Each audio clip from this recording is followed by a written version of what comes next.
Most people are about to gain 10 to 20 pounds this month. And if you are not careful, you're going to roll into January looking like Santa yourself.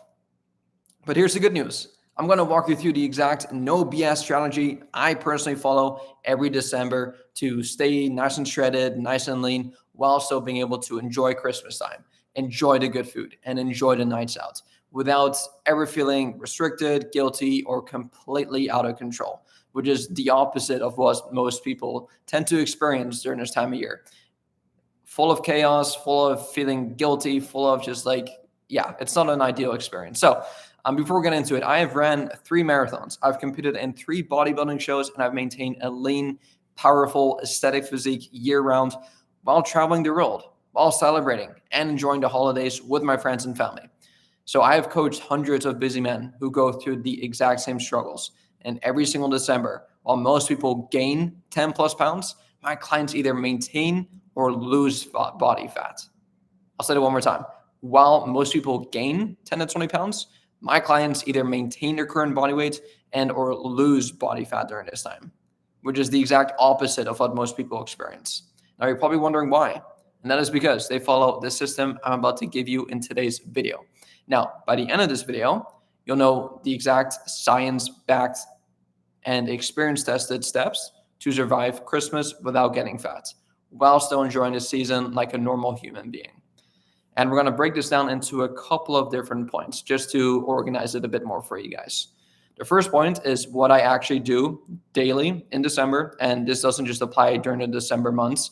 I actually do this year round, but specifically during December, it's more important than ever to really dial in and lock in your habits, because a lot of people will tend to just completely stop their habits, stop their healthy eating habits, stop their exercise routine, and then wonder why they gained all this weight during the December months. Well, it's because you have not sustained your habits, your healthy habits, right? So we want to talk about that. Secondly, how to eat so you don't store everything as fat, which is really important. Number 3, the calorie banking system for nights out. Number 4, how to enjoy Christmas without guilt. And then lastly, what to do if you do go overboard, which I'll be honest with you, you guys watching this, there's a likelihood that you will probably go overboard. And that's because we're human, right? We're not always going to be perfect. So we have a strategy for every situation set in place. So let's jump into it. Now, before we jump into it, my camera, or not my camera, but my laptop is about to die. So I'm going to plug it in really quickly, and then we will jump back into it. Should have been a bit more prepared. Oh, it's not going to fit. Okay, here we go. We got her charged up. We got her ready to go. Let's get into section number 1, which is my actual December routine. And this is like the no BS routine. This isn't something that I just wrote down for you guys and say, hey, this is what I do. No, this is what I actually do.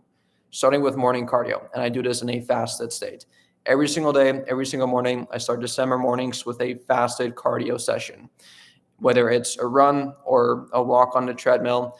It's getting colder outside, so it tends to be on the treadmill. But I am currently training for my upcoming marathon in February. So it is more than likely going to be a bit more running than it is walking on a treadmill inside, which is unfortunate, but it is what it is. I signed up for it, and I have to do what I have to do, essentially. And now I do not do this because fasted cardio magically burns more body fats. No, not at all. That cannot be further from the truth. But I do it because it increases daily calorie burn, whether you're in a fasted state or a fed state. It doesn't matter. You will still burn the equivalent amount of calories. And I would argue, actually, that if you were to go into your cardio session going into it fed, so after eating something, you may actually burn more calories doing that because you have more energy, you have more fuel in your body. But because I am not a big morning eater and I would rather save my calories for later on in the day, I just tend to do it. It's honestly just personal preference. But if you feel better eating something quick before your cardio, that's totally cool. But once again, this is what I do. This doesn't mean that you have to do it, but if you want similar results as me and our clients, then you can definitely consider doing this, right? The second reason why I do it is it improves insulin sensitivity, and it also controls appetite for the rest of the day. And all of this is supported by a study from the Journal of Nutrition showing improved appetite regulation after morning exercise.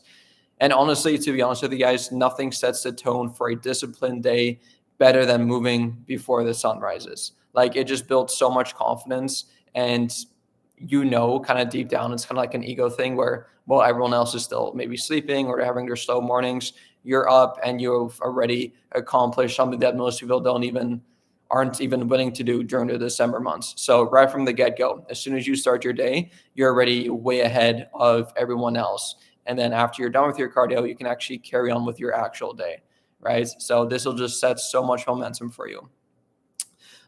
Second thing here is black coffee with water and electrolytes. So after I do my cardio, I drink my black coffee, just my preferred source of caffeine. You can have a 0-calorie energy drink as well. I just honestly love black coffee. It is my favorite beverage ever. And then I'll have my electrolytes too. And then I'll have a bunch of water as well. Usually a liter of water before I do my cardio, electrolytes during my cardio, and then black coffee afterwards. This keeps my hunger nice and low, keeps my energy levels skyrocketed, and it also prevents the holiday dehydration hunger trap. Because most people think that they are hungry, when in reality, they're actually just dehydrated. 9 times out of 10, we mistake hunger for dehydration. So a rule to yourself, make this right now, before you eat anything, before you even think about eating anything, drink water, drink 2 glasses of water, and I guarantee you're not going to be as hungry. And then also, secondly, do the apple test or do the vegetable test, which basically means that, am I willing to eat a raw vegetable right now, like a raw piece of celery or a raw piece of carrot? If the answer is no, you're probably not that hungry that you think, right? And then, throughout the entire early morning, I'll just intermittent fast. I'll fast usually until the afternoon, not because fasting is magical, just like fasted cardio isn't magical, but because it helps me allocate more calories for nighttime when temptation is highest. I think most people watching this right now, you are pretty disciplined in the morning. Like, you're not going to wake up in the morning feeling like you're craving like a chocolate bar, or like, oh, I need this Snickers bar right now. Like, most people don't, right? It's like, you can pretty much like go through the early mornings, even the afternoons, feeling pretty good, right? Like, the urges to binge, the urges to crave something are pretty low, but usually around nighttime, when you just tend to be around a bit more food, when you've had a long day at work, decisions aren't going to be as wise after being so fatigued. You have a bit less brain power, and you're just naturally going to be around more food, right? This is when people tend to go out the most, more temptations are around. This is usually when most people eat the majority of their calories. But if you've already eaten a large sum of your caloric intake in the morning and in the afternoon, you have very little left over at nighttime. And I just noticed this for myself where, I'm not really hungry in the morning. I'm not really hungry in the afternoon either. And I'm really hungry at night. And so what makes most sense for me to do given this situation? Well, it makes most sense to just not eat during the times when I'm not hungry, and then I actually eat the food when I'm most hungry. And again, this isn't like rocket science. This isn't based on any scientific studies. This is just based on my eating habits, my eating patterns. And now you could be the exact opposite, but I've just noticed for most people, especially busy guys, busy women who work, who have a family, who have a kids, most of our temptations, most of the food tends to be during nighttime, at night, during dinner time, right? There's just more food is involved during that time. Whereas during breakfast and lunch, like, it's not really as much. And so if you can tailor your eating patterns and your eating habits towards not eating as much during the morning and afternoon time and more towards nighttime, you're going to notice you're going to have an easier time sticking to your overall daily calorie goal. Because at the end of the day, you cannot break the rules of thermodynamics. Calories still count. Whether it's Christmas time, Thanksgiving time, December time, it doesn't matter. Your body still absorbs and utilizes calories. So there's no free pass here. So you might as well put the chips in your favor and eat based on when you are most hungry, compared to forcing yourself to eat a breakfast because you've been convinced by these breakfast companies that breakfast is the most important meal of the day, which is complete BS. Could not be further from the truth. So that is why I do it. And then also, study after study shows that total calories are what matters most for fat gain. And fasting is just one way to make sticking to that calorie goal a whole lot easier, right? And now let's talk about the first meal that I eat when I do break the fast. So once again, this is usually around noontime, 12 p.m., sometimes even 1 p.m. too, depending on the day, because I tend to be most busiest early in the morning. I do my clients' work, I make my content, I'm just busy working. And because I'm so busy working, I'm not really that food focused. And I also noticed, and I've experimented with this in the past too, where I would force myself to eat a breakfast. And I was just had so much brain fog. I felt a bit weighed down. I had a big bowl of oatmeal. It just wasn't hitting me, right? And so I break my fast a bit later on when I've done most of my deep work in a day, and I just feel amazing. I've already done my cardio. I've been fasting most of the morning. I got a bunch of work done, felt really productive. And then once I'm done with the work, once I start to feel a bit hungry, guess what? I eat my first meal. Wow, magical science. So I break the fast and I keep it clean. Lean protein, tons of veggies, moderate fats, low carbs. I don't go overboard. And this is really where most people either make or break their intermittent fasting approach, because I do know some people who lack that self-control and they just go completely balls to the walls where, okay, they'll do some intermittent fasting, they'll fast, they'll delay their breakfast for a bit, for like a couple of hours, but then as soon as they break their fast, let's say it's at like 11 a.m. or 12 p.m. or 1 p.m., they go all out. It's almost like they're in an all-you-can-eat buffet, and it's almost like they have the mindset of like, I'm never going to be able to see food ever again. I'm just going to eat everything in sight. And that is the wrong approach to have here, because that could very likely put you in a food coma and actually make you feel more sluggish afterwards than not, basically. So you have to know yourself. If you know that intermittent fasting just leads you to binge on your diet and overeat later in the day, then don't do it. Don't do it. Once again, this is what I do. This is what I have found to be most successful for myself. And it does not mean that you have to do it as well. I'm just telling you guys exactly what has worked for me. And if you know deep down that intermittent fasting does not work for you, then please do not do it. Do not do it. Know yourself, know your body, know your limitations, know your temptations. But this is something that you can train as well.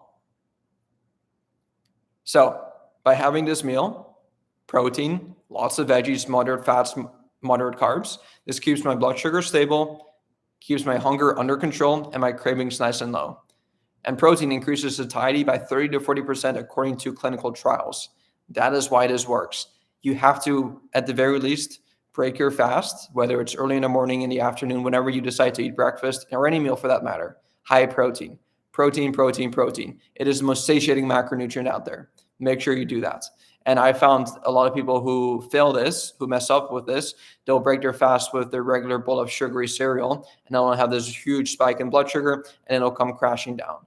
Like if you have protein, if you just add some good protein to that already pretty crappy meal, it's going to be a bit more steady.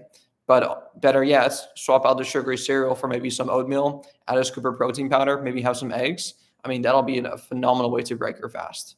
Add some berries maybe. Oh my goodness. You're setting yourself up for a very successful day. Now, when it comes to the afternoon time, this is when I do my workout.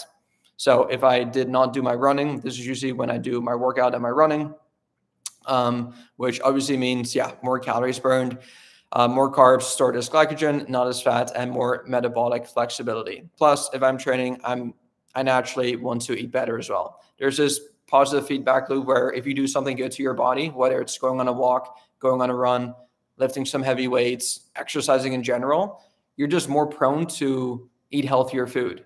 Whereas if you don't exercise and don't do all these healthy habits and healthy behaviors, you're more prone to just eating a trash diet, because it's like, well, I have nothing really to celebrate. I have nothing really to look forward to. I didn't really accomplish much today, so I might as well just eat trash as well. Whereas if you do something beneficial to your body, you just naturally want to also kind of like eat healthy. You want to feel your performance. You want to feel your body now. It's like, wow, I just did something amazing for my body. Let me not ruin this by eating a donut. Let me actually accelerate this by eating a healthy meal, eating some protein, eating some fruit, eating some veggies, right? So let's move on to section number 2, a highly underrated hack that I use whenever I have a big meal planned in advance, and that is calorie banking. This is my secret weapon. Here's the truth. You are going to eat big meals during this month. It is inevitable, whether it's on Thanksgiving Day or Christmas Day, Christmas Eve, Boxing Day, New Year's Eve, New Year's Day, there is going to be a big meal involved during this month. You are going to be going out as well. That is all inevitable. You're going to be having Christmas dinners. There's going to be parties. There's going to be snacks. There's going to be desserts. So instead of pretending you won't, prepare for it. Just prepare for it. So here's how calorie banking works. If you know you're going to be going out, so funnily enough, tomorrow, as I'm making this video, I'm going to be going down to sushi tomorrow. And I've been looking forward to this I've known of this for far too long that I care to admit, but I've known of this since maybe a month. Yeah, I pre-planned my sushi date a month in advance, which is something I don't actually typically always do. Usually it's pretty spontaneous, maybe like a couple of weeks in advance, we'll get a nice little group together. But this was so pre-planned where I had my bodybuilding show lined up, and then I had my high rocks competition, and then I wanted to really go with a group of friends, but then there was some scheduling things going on, and then my other friends had to compete in another bodybuilding show later on in November, and it was all kind of messy. And then we reached out to the sushi place if we could film content for them. And they're like, oh, we only have available spots during these dates. And it's like, okay. So it was a long story short, we've known of this for a couple months, but yeah, I've known for this for at least 30 days. So if you know you're going to be going out, at the very least, maybe a couple of days in advance, here's what I want you to do. Eat very light early on in the day and keep protein very high. And then lastly, save at the very least, if you can, the more the better, but at the very least 60 to 70% of your total calories for the evening. And the reason for that is because this keeps total calories in check, even on those higher calorie days. Now, this isn't some magical trick. It is literally how top physique athletes stay lean during the holidays. My clients who use this approach consistently maintain their weight while enjoying dinners out. So, moving on to section 3, strategic eating at events. Here's my personal Christmas event strategy and what I genuinely do. Step 1, show up hungry but not starving. This is a big mistake a lot of people make, not just when it comes to eating at big Christmas dinners, but then even when they go grocery shopping. They'll make the big mistake of going to any food environment completely starved. They're like ravenous for food. They could eat anything in sight. That's a big mistake, because when you're showing up to any food environment related place, whether it's a grocery store or an all-you-can-eat buffet or just a big dinner, you are going to be making poor choices. Whereas if you head into that event, head into that grocery store being somewhat fed, you tend to just make better choices because you're not in this fight or flight, high stress state where you feel like any food inside is like the last side of food you'll ever see. Like, that is not true. Like, we live in America. We live in the Western world. We have an abundance of food. There's no shortage of food around. Even the homeless people, like, they have access to a lot of food. And if you go to any fast food store, any restaurant, and you look at the back of the restaurant and you go into the dumpster, you go into their trash, the amount of food wasted, it's actually shocking. And I'm the type of person who hates wasting food. And so whenever I used to see that, when I was 19, I went to college and I was working at like this as a dishwasher. I used to be a chef as well in like this mini kind of lunch, brunch, breakfast place.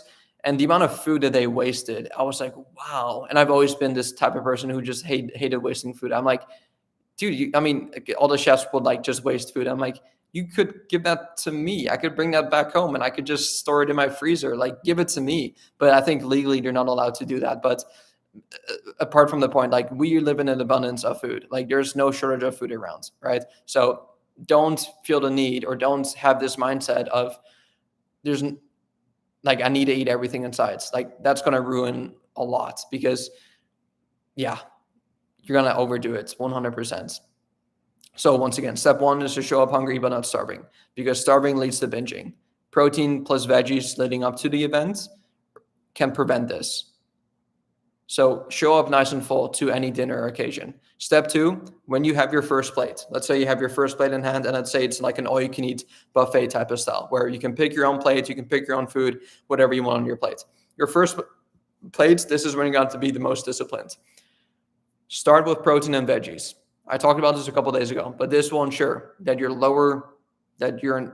It's going to be lower total calorie intake. It's going to be more satiating and less blood sugar spike. Studies have shown that people who start meals with protein and veggies consume all the way up to 22% fewer total calories. So if you want a nice little hack to save calories, start up your plates, fill your plates with mainly proteins and veggies. So I would recommend half protein, half veggies. Very simple. So it could be like a white meat, like a turkey breast, chicken breast, just something lean, and then just as many veggies as you can, whether it's a salad, spinach, Brussels sprouts, carrots, whatever they have there. Veggies, veggies, veggies. By filling up your first plate with proteins and veggies, it's going to keep you very full and very satiated. And now on your second plate, which I assume you're going to want to have a second plate, of course, you can pretty much have whatever you want. Yes, whatever. This is the balance of discipline and enjoyment. You've earned it. You've had your protein, you've had your veggies, you've hit your macronutrients, you've hit your protein goals, hopefully leading up to this. And now on your second plate, you can have a bit more of the fun food, right? More of the mashed potatoes, more of the stuffing, more of the desserts maybe too. But by doing it this way, right, by front loading the veggies and protein, it's going to fill you up. So the likelihood of you overeating on those other calorically dense foods are just at the very least going to be a bit lower compared to if you were to start with those higher calorie foods and then eating the protein, doing it in reverse order. You're more than likely going to overeat on the more calorically dense, hyperpalatable foods and not as much of the protein and veggies, which are arguably a lot more important for you. And now step 4, no liquid calories. This is a big one. Skip the eggnog, skip the soda, skip the sugary cocktails, because those calories add up fast, when way faster than any other food that you could chew. So stick to a water, a black coffee, a Diet Coke, a tea. All of those are fair game, especially during the holidays. You are going to be consuming a lot of calories overall in general, period. And I would argue that most people enjoy eating their calories a whole lot more than they enjoy drinking their calories. Like, sure, having a nice little soda, sugary drink, it's nice, but it's like it's 2025. We're heading into 2026. There are 0-calorie alternatives out there. Like, don't tell me you're scared of the aspartame and the Diet Coke, yet you're here drinking a full sugary can of Coca-Cola. Are you kidding me? Are you kidding me? If you're gonna go for a soda, you might as well go for a diet soda. I have never understood the argument of going full sugar over diets over 0 sugar. It makes completely no sense. Please look at every single study showing that there is no harmful side effects to this. Most people actually lose weight by simply swapping their regular Coke for Diet Coke, making no other changes to their diet. Because it works. You're literally reducing hundreds of calories out of your diet. So if you're right now drinking your calories, don't do that. Just make the simple swap. It is so easy. Anyone can do it. It's probably going to be the same price going from a full sugar Coke to a Diet Coke, and it's going to taste the same. And if you don't like it for the first time, just keep on drinking it for maybe 2 more days and your taste buds will adjust. You'll be fine. And you will actually be willing to make the sacrifice of it maybe not tasting as good, but knowing you're saving hundreds of calories, even thousands of calories throughout the week. I am willing to make that sacrifice. I would rather have maybe more of a watered down version of a sugary drink, but have it be 0 calorie than drinking a 200-300 calorie sugary drink. It is just not worth it to me. I would rather consume those calories through actually eating something and chewing the food and getting the full experience. That's actually going to somewhat keep me nice and full compared to drinking a 300-calorie drink that doesn't keep me full, doesn't keep me satisfied. It makes you want to drink even more of it. Come on, guys. Get your head out of your ass. This is a no-brainer. Moving on to section 4. Here is what not to do. Here's what ruins people in December.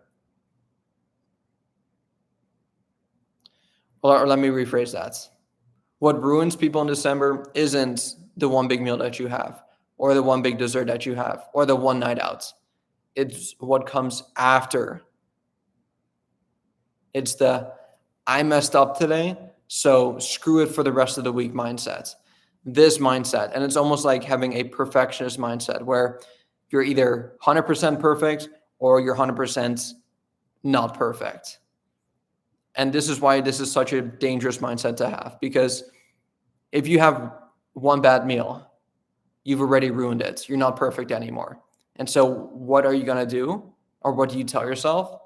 You tell yourself, okay, well, because I have this perfectionist mindset and I already had a bad meal, I can no longer be perfect anymore. Let me just ruin the entire day because I can no longer be perfect this day. So I might as well turn this day into a completely horrible day. The analogy I like to use here is if you were to drive on the road and it's slippery and you drive over a nail and you get a flat tire, just on one tire, not on all the other tires, just on one tire. You're like, oh crap. Are you gonna slash all the other tires of your car because of that one bad tire? No, of course not. That's idiotic. But we do that exact thing when it comes to our diet, when it comes to our healthy habits. We'll let one bad meal, one bad day turn into multiple bad days, multiple bad weeks, which turns into a bad month. And before you know it, you hop on a scale January 1st and you've gained 20 pounds of pure body fat. You look at yourself in the mirror and you don't even recognize yourself. And that's because this perfectionist mindset is holding you back. I am not perfect. My clients aren't perfect. Pro athletes who do this for a living, who get paid to do this, are not perfect. But if they miss a practice, if they miss a meal, if they skip a meal, if they skip a workout, are they just going to skip the entire week's worth of workouts? Are they going to have an entire week's worth of bad eating? Are they going to have an entire week's worth of bad sleeping? No. They bounce back right away. They know they weren't perfect, but so what? We're human beings. We're not meant to be perfect. We're meant to slip up.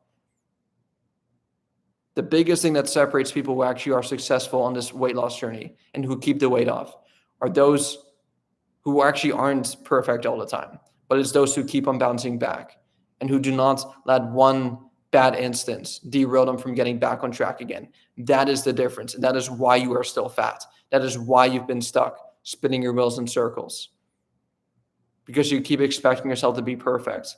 But we do not live in a perfect world. Nothing in life is perfect. Nothing goes according to plan. We have to make adjustments. With all of our clients, like they travel, they get caught up at work, they have family issues. We have to constantly make changes to their program. I have to constantly make changes to my schedule, to my program. Because yes, I like to live in a world that is predictable. But as soon as I get a phone call from someone, or as soon as I need to run this errand, my entire schedule is completely ruined. And now I have to maneuver around it. I have to make changes. I have to be agile. And I have to be willing to make adjustments on the fly. And I have to be willing to also make mistakes and know that I'm not always going to be perfect. And you need to have this exact same mindset. So please, if there's anything to take away from this video, you do not have to be perfect at all, ever, especially during the December months. But you can still do your best to eat healthy, to do a couple workouts, get a couple nights worth of good sleep, drink some water, eat some veggies, eat some fruits. Just because you had one chocolate bar doesn't mean you needed 20 chocolate bars. Just because you had one plate of good food doesn't mean you need to completely stuff yourself with a bunch of food. It doesn't mean any of that. And I had to learn this the hard way, because when I first got into fitness, I had this perfectionist mindset. I had this as well. And every single time, one bad meal during Thanksgiving or during Christmas would just lead me to just completely go off the rails. I'd have multiple bad meals. I'd have this huge dessert, and I'd wake up the next morning feeling bloated. And I felt really bad. I felt horrible. And I'd have a shitty breakfast too. And I'd have a crappy lunch. And I'd have a huge dinner. And I'd just like snacking grapes throughout the day because of that one bad meal. Looking back in hindsight, it's unacceptable. So if you do overeat, here's what you do. Do not starve yourself the next day. Don't try fasting for 24 hours. Don't do 3 hours of cardio, and don't quit altogether. Do this instead. Wake up, hydrate, get your steps in, and get back to work. Get back to your regular routine. Christmas is about family. It's about experiences. It's about living your life. Enjoy it. Then get back to your structure. So going on to section number 5, which is some client case studies. Here's proof that this actually works. Client number 1, Jeff. I brought him up numerous times in my live calls before, but he has lost 55 pounds. He went through Christmas, New Year's, and several vacations without regaining any weight. Now, the question you may ask yourself is how? Because the exact strategy I just gave you. Intermittent fasting, protein first for every single meal, strategic cardio, and calorie banking on those big nights out. For client number 2, Kuba, he travels a lot, constantly. He takes trips all over the world. He recently went to Africa with his family and still stays in shape year-round by implementing these December rules. And lastly, busy dads. Dozens of clients with jobs, kids, chaos, who still stay lean by simply following this strategy of light daytime eating, evening flexibility, daily movement, and getting back on track immediately after big meals. It is very simple, but it works every single time. So here's my final message to you. Today, as I'm recording this video, it is December 1st, the exact day when the majority of Americans start their yearly 10 to 20 pound weight gain. But that doesn't have to be you. If you use these strategies, if you stay consistent, if you move daily, if you bank your calories, and if you enjoy Christmas without turning into Santa, you will be able to enjoy Christmas without turning into Santa. And when January hits, you'll already be ahead of everyone else. So if you need help losing 20, 30, 40, 50 pounds, all without sacrificing your favorite foods or spending hours in the gym, what you can go ahead and do is schedule a free consultation call with me down below. We'll do 3 things. Number 1, we'll look at your current goals, see exactly how much weight you're looking to lose, how much muscle you're looking to gain. Number 2, we'll see exactly what's holding you back right now, whether it's the lack of knowledge, lack of accountability, lack of structure, lack of everything. And then lastly, we'll create a game plan together to help you absolutely crush your goals in the next 3 to 6 months. So if that sounds good to you, the link will be in the description down below, and I'll see you all there. Peace.